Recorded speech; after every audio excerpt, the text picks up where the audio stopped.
of Africa. The face and voice of Africa.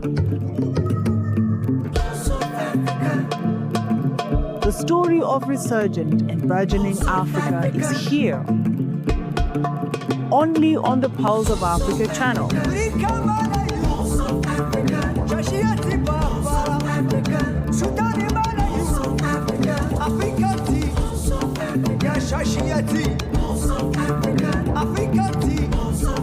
Pulse of Africa, the face and voice of Africa.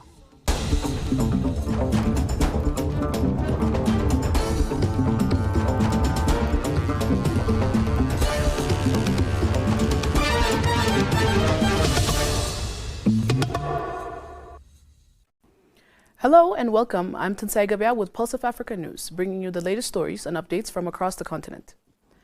The G20 Sherpa meeting is underway in South Africa's Gauteng province, making a crucial step in preparations for the upcoming Leaders Summit.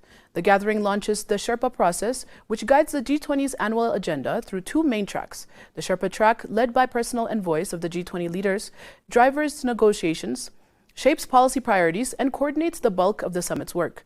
In parallel, the finance track, led by finance ministers and central bank governors, focuses on global macroeconomic challenges, including growth, financial stability, and international economic cooperation. With no permanent secretariat, the G20 relies on a rotating presidency to steer its agenda each year. The presidency works closely with member states to set priorities and respond to emerging global economic issues. South Africa, as this year's host, will guide discussions aimed at strengthening global cooperation and preparing decisions for the 2025 G20 Summit. The United Nations Industrial Development Organization has reaffirmed its commitment to supporting Africa's industrial growth as the continent observes Africa Industrialization Week 2025. Speaking at the event, Victor Jemba, chief of UNIDO's Africa's division, emphasized that industrialization is essential for Africa's economic progress, job creation, export diversification, food security, and resilience to global shocks. Jemba noted that Africa has the resources, private sector dynamisms, and youthful population needed to industrialize, but stressed the importance of modern infrastructure, integrated markets, reliable energy, and strong quality standards to unlock this potential. He described Africa Industrialization Week as a vital platform uniting multi-stakeholders to accelerate innovation, deepen regional integration, and promote sustainable industrial development. Jemba reiterated UNIDO's commitment to advancing green and digital technologies, strengthening innovation ecosystems, and ensuring women and youth remain central to Africa's industrial transformation.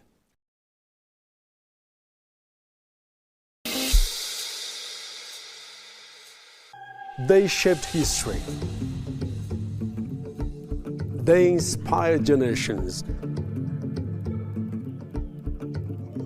They are the notables. Join us as we honor Africa's greatest minds and trailblazers, the notables, celebrating Africa's icons.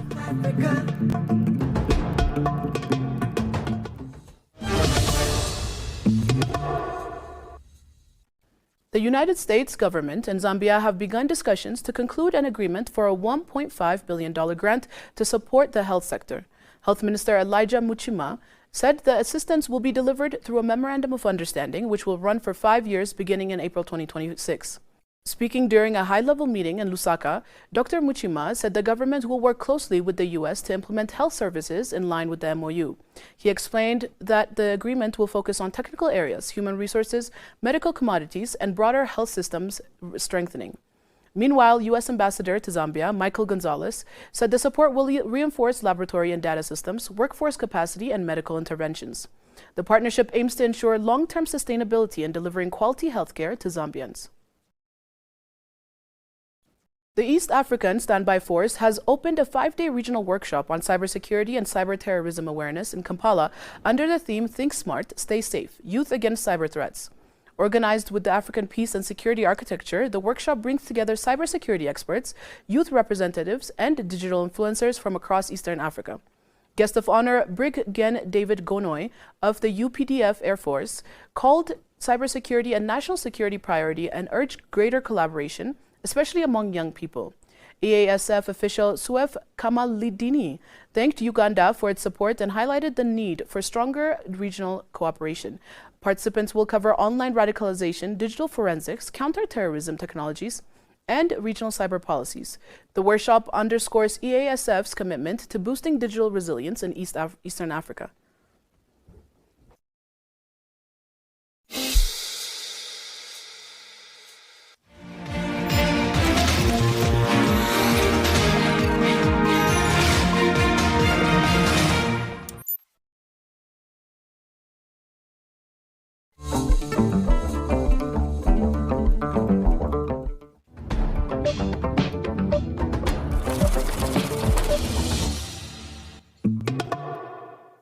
Now to business news. Ethiopian Airlines and Boeing announced today Africa's largest carrier has committed to purchasing 11 additional 737 MAX jets. The agreement for 11 B737-8 signed at the Dubai Air Show will enable Ethiopian Airlines to grow its regional and international networks and expand its Addis Ababa hub. CEO Mesfin Asso said the order supports the airline's growth strategy and continues its long-standing partnership with Boeing.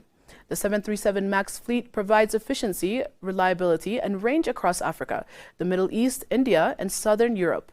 Ethiopian Airlines' commitment to expand the 737 MAX fleet underscores its leadership in Africa, said Brad McMullen, Boeing Senior Vice President of Commercial Sales and Marketing. The new agreement also strengthens our nearly 80-year partnership with the airline and region. Ethiopian Airlines operates the largest Boeing airplane fleet in Africa and has the largest backlog of 737 MAXs, 777X, and 787 Dreamliner airplanes on the continent.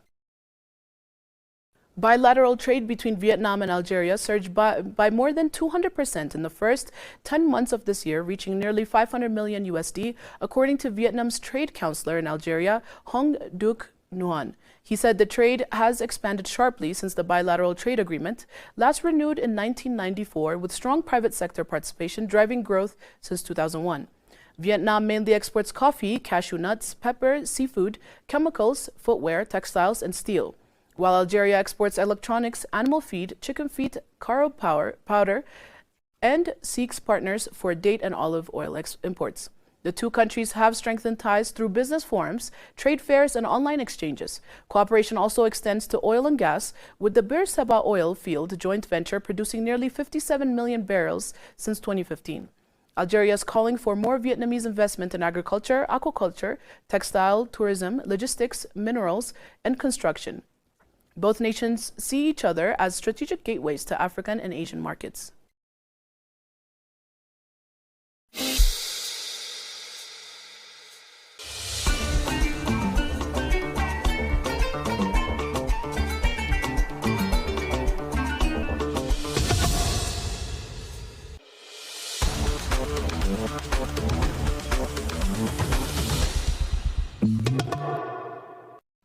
Moving to sports news, South Africa is celebrating a remarkable weekend of sporting success with major victories recorded in Africa, Asia, and at home.